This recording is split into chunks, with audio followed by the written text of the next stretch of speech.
If I could pick one hero to be in the One Punch Man universe, I'd pick King. Why? It's simple. First, he's an S-class hero, so he can deny any mission. So I would never put myself in harm's way, because I'd always tell them that I'm busy battling another villain. And we've seen this work pretty often in the series. Second, I'd always know if danger is headed our way, because only the top people in the series get to know. And thank God that's the case, because as most of you know, things can get out of hand pretty quickly. And third, which to me is the most important, is the fact that King seems to have the ability to attract other heroes to come save him whenever he's in danger, to the point that this man is untouchable, and that's why. Todo is the most interesting and exciting character in Jujutsu Kaisen, and it's not even close. First, he impressed the entire fan base the moment he appeared on screen, because right out the gate he went after Megami, who as you know is one of the main characters, and my guy proceeded to put hands on him like he stole something, which left all of us thinking,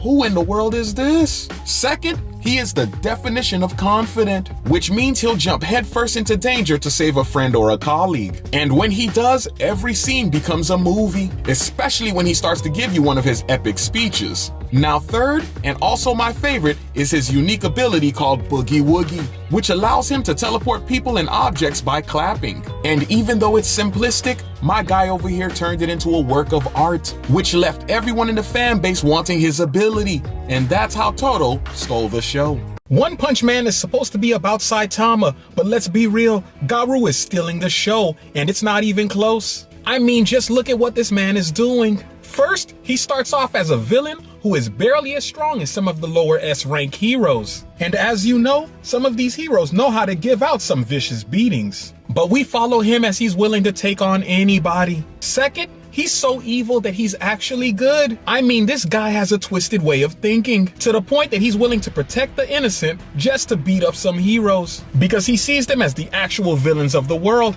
and that takes a lot of mental gymnastics. Third, he's so tactical in the way that he dismantles the heroes that we find ourselves rooting for him to win. I'm talking we're at the edge of our seats, begging for the villain to get away, and that's some epic stuff. What Demon Slayer is about in under 60 seconds. Well, first, we have Tanjiro. Super nice kid, loves his family, but family is eaten by demons. Except cute little sister Nezuko, who is transformed into a demon. And through the power of friendship and love, she doesn't want to run around eating people. So Big Brother goes looking for a cure, and along the way makes friends with sleepy guy Zenitsu. And I was basically raised in the woods guy. But things aren't peachy because evil Michael Jackson, or Muzan, keeps transforming people into demons and sending his top creations after our heroes. But through the power of friendship once again, they make connections with very powerful people who run around helping them jump the stronger demons. I mean, ain't no one-on-ones out here. And that catches everybody up on Demon Slayer.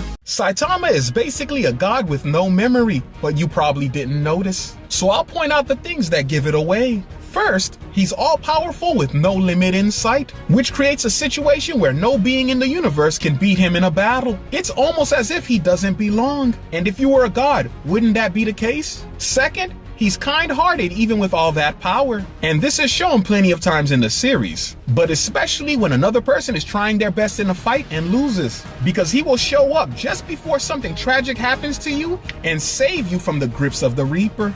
But he'll also let you know that he's proud of you right before he destroys the creature that was tormenting you, just like God defeating evil. Now third is the constant drama that seems to be attracted to him. And this is probably one of the biggest clues, because it alludes to the reincarnation theory, where a god is so bored or curious that they will create an entire universe full of mystery and adventure, ups and downs, only to wipe their own memory and participate. If you were given a choice to become a demon or a Hashira, I think the smart move would be to join the bad side, especially when you look at the details. First, old age would never be a problem because you're going to stay young and energetic forever, while the Hashiras wither away. Second, there's no limit to how strong you can get. You just need to snatch up as much humans as possible, and you'll evolve into probably one of the most powerful people. Plus, you'll be able to regenerate body parts, so you don't have to worry about taking any damage. And third, you'd have some serious backup. I'm talking about a whole army of demons that can help you out, while the Hashiras have to keep rotating members because because you and your crew keep knocking them off. So if you're smart, you better get some demon blood and join the winning side. If Gojo from Jujutsu Kaisen ever fought Saitama, I got a crazy feeling that Gojo could take him. I mean, how can you argue against it? First, you have to remember that Gojo can move pretty fast. I mean, to the point that it makes everyone look frozen in time. So he can keep up with Saitama. Second, Saitama uses physical attacks, which is a combination of his speed and monstrous strength. But remember, Gojo's ability slows down anything moving at him at high speeds, to the point that you can't even touch him unless he wants you to. And third, which I believe would give him the win, is Gojo's domain expansion, Unlimited Void, which doesn't attack you physically, but mentally. It basically traps you and floods your mind with raw information non-stop until you're defeated. And the last time I checked, Saitama has no answer to something like that. So you would love Mob Psycho 100, especially if you enjoy One Punch Man. And the first reason you would is because the show deals with the very real theme of being socially awkward, which plenty of people go through while growing up. And in the show, it's portrayed perfectly by the main character. Second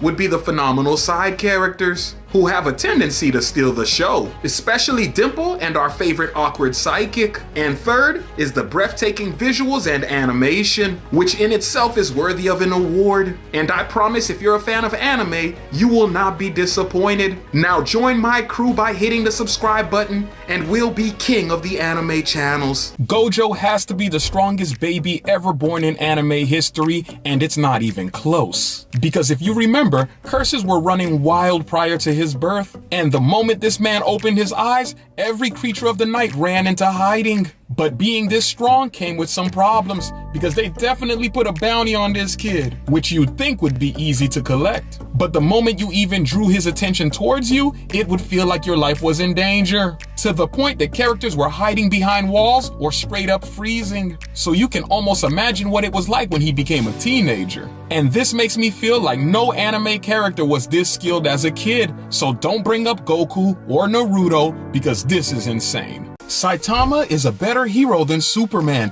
and it's not even close. First, they both are all powerful, but Saitama is more believable. I mean, for God's sakes, they got Superman turning back the hands of time if something happens that he doesn't like. Second, he doesn't let villains get away with the same crimes over and over. He just simply punches them in the face. And isn't this what we've been waiting for Superman to do? Plus, our favorite hero doesn't have some weird weakness that's not really a weakness. I mean, at this point, we shouldn't even bring up kryptonite. And third, we know deep down in our hearts, if they ever got into a life on the line battle, Saitama would wash the floor with him, and he wouldn't have to use any eye lasers or ice breath to do it. So I think we all can admit, if we're going to be anybody, we'd be Saitama over Superman.